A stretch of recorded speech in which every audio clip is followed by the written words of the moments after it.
93 harbinden geliyor izi, şehit Aziz Yeğen'in dağları düzü. 93 harbinden geliyor izi, şehit Aziz Yeğen'in dağları düzü. Araştırdım anam Özdeğtaş kızı, çünkü benim anam Erzurumludur. Valla benim anam Erzurumludur, Erzurumludur. Araştırdım anam Özdeğtaş kızı, çünkü benim anam Erzurumludur. Valla benim anam Erzurumludur, Erzurumludur.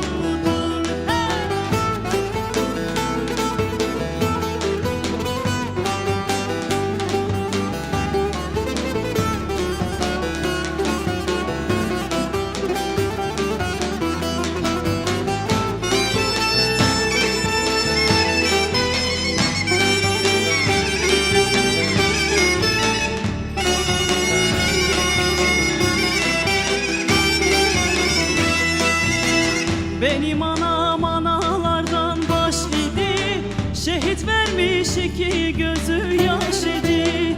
Benim anam analardan baş idi, şehit vermiş iki gözü yaş idi. Sırtında cepheye mermi taşıdı, çünkü benim anam Erzurumludur. Valla benim anam Erzurumludur, Erzurumludur. Sırtında cepheye mermi taşıdı, çünkü benim anam Erzurumludur. Valla benim anam Erzurumludur, Erzurumludur.